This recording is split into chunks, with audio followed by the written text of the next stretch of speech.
We're following breaking news out of Robeson County. In just a few hours, we expect an update from the sheriff's office on a shooting that left 3 people dead and another injured.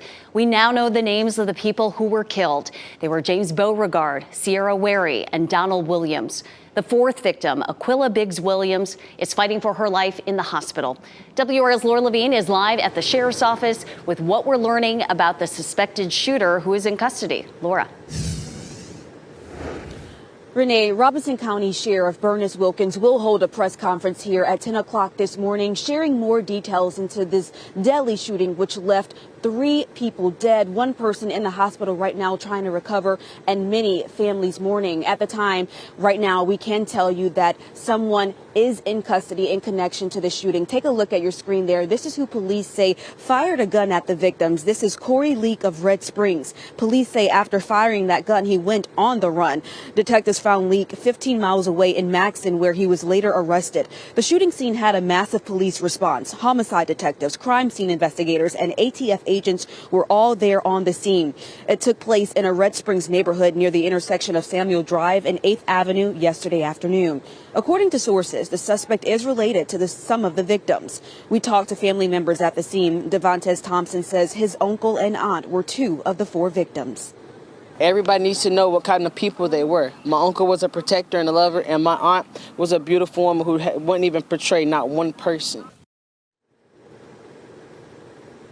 We also learned that Leak was out on parole from a 1994 murder charge. WRAL will be at that 10 a.m. press conference to bring you the latest on this case. Laura Levine, WRAL News, live in Robeson County. Before I even get started, I want to play the audio of a 911 call that came in, so if you give us about a minute and a half and listen to this audio as it comes in, please.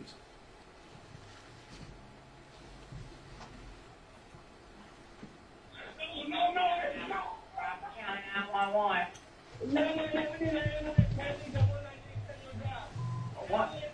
Sir, verify the address for me again, please. And your name. What's the phone number you're calling from? You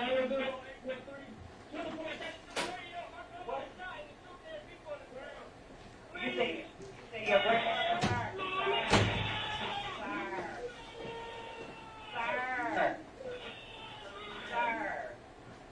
Sir, are you listening? I said, what did you say? So I can't hear you with the screaming. Tell me what's going on. 119 Samuel Williams died. My uncle, I know now, I'm praying out. I had grandfather. Your uncle and who else, sir? My uncle and my grandma and my aunt, please. All 3 of them shot, sir. Please, yes, please, come here. Your uncle, your grandma, and your aunt. Is any of them breathing? Sir. Sir, which ones is breathing? So are your uncle, sir, is your uncle and aunt breathing? We have someone on the way. Sir, listen, I need to. Sir, are you sure they're deceased, sir? Do you know who did it, sir? No.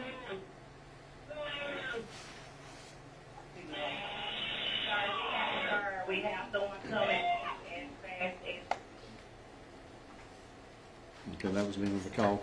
So, okay, yesterday, Tuesday, January 24th, at around 2:46 p.m., that frantic call you just heard came into the 911 communications center regarding several subjects shot, and as you heard in that audio, there were some deceased folks that he recognized immediately. It occurred on Samuel Williams Drive, just outside the town of Red Springs. Several deputies and detectives, the Homicide Division, Crime Scene Division was dispatched to head that way. Red Springs police officers arrived first. It was just outside of town, as I just mentioned. Shortly after that, as the deputies arrived and the detectives, this is my Homicide Division, as soon as some of these guys got there and got some information from some of the witnesses on the scene, a search began for the suspect, Corey Grant Leak. There was some conflicting information about how he left the scene. Some folks said that he ran into a wooded area, which was a huge wooded area right behind it, and a couple of folks said that he left on a moped.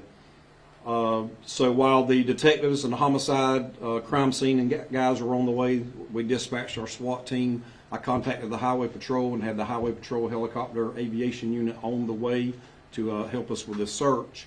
During that time period, shortly after 4 p.m. or so, we received a call from a citizen that had spotted our suspect. We had put it out on social media that we were looking for him.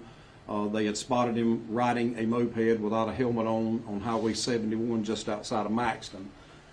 Shortly after that, some of our detectives spotted him in Maxton. I think he spotted them as well.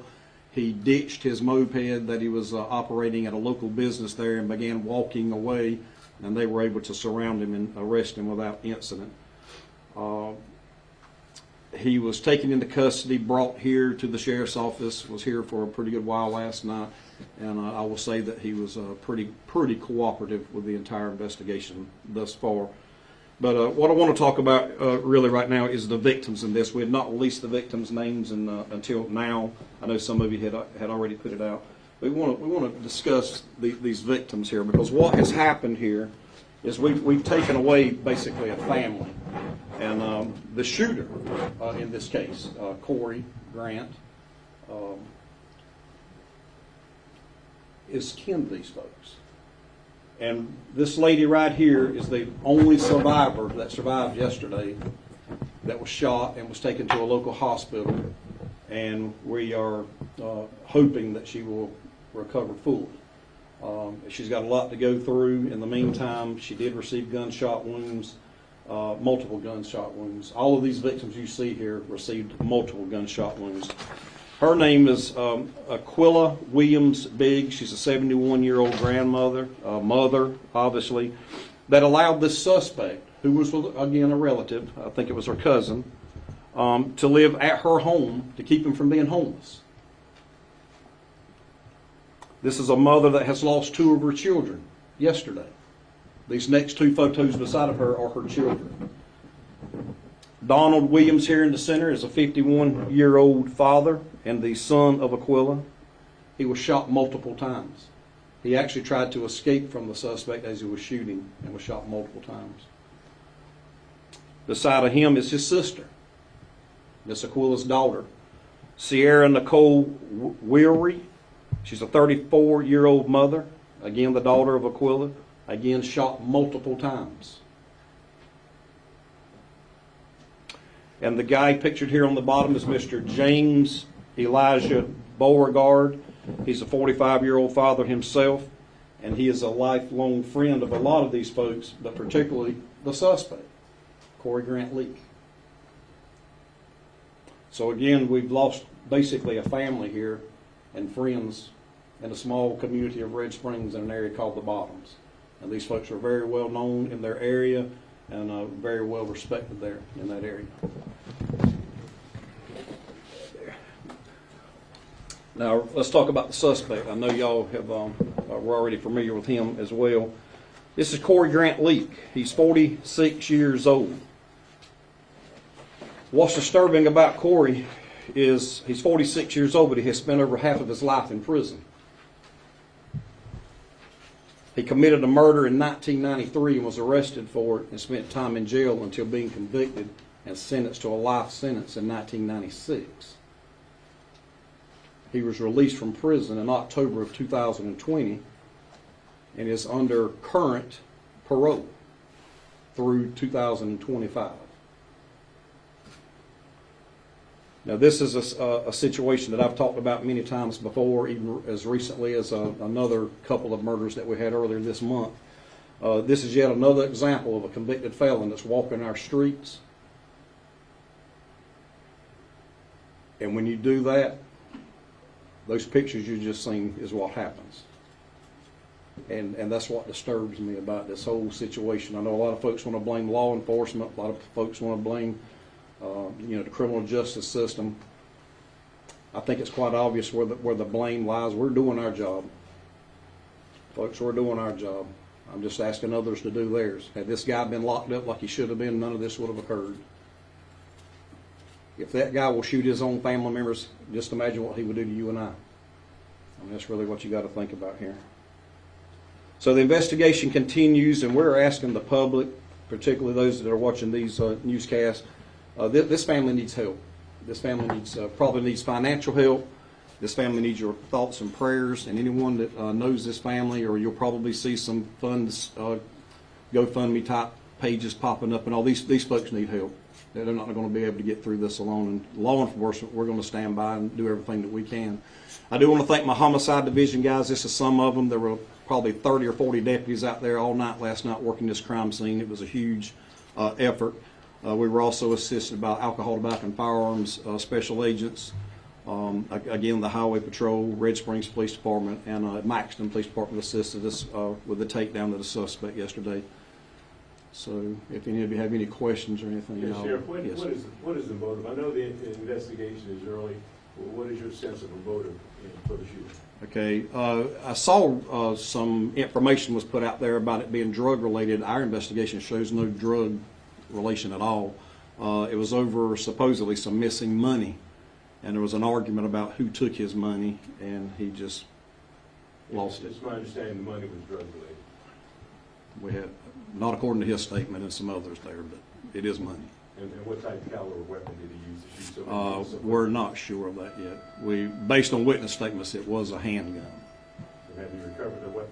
Not as of yet. Can you tell us more about the condition of the lone survivor? Is it accurate to say that she's in critical condition right now? She's at a local hospital, not in our county, and we have been told today that she is expected to survive with no issues. So that's all I know at this time. He was charged last night with multiple offenses, probably has other charges forthcoming. I'm not sure what the state parole folks will do to him, but just to clear up some confusion, I saw where someone put out that he was under $1 million bond. That's $1 million bond on the other charges that are not murder related. On the murder charges, 3 counts of murder, he's under no bond. So he will be held. Sheriff, you touched on this already. Mhm. Your guys are working hard. You're putting people in behind bars. Yes. And then something like this happens. Mhm. This has to hit you in the gut personally. Oh yeah, it's very. I'm in my 42nd year of law enforcement, and it's just disheartening. Early in my career, I can remember a time you would not see murder suspects walking the streets. A murder suspect almost killed one of our deputies this past weekend. Was Saturday morning early? Early Saturday morning on I-95 at the 36-mile marker. That was out on bond for a murder charge, robbery and kidnapping, and pulled a gun on one of our detectives out on I-95, and then fled, and we were able to catch him and got the gun. So I don't know what it's going to take. And again, law enforcement constantly catches that blame, but it's not our fault. We're doing our part. Once that person is presented to a magistrate and they're locked up in that detention center, we're done. That's it for us. We have no control.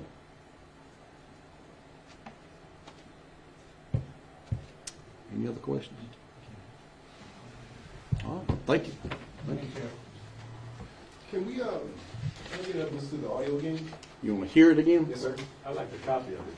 Yeah. Can we Don't we get get copies of it? I'd Can rather we have a get copy the and just writing get it. of the victims' names in writing? I have information for you. Okay. Yeah. I kind of print out all the information for you. And I give it to you. Sheriff,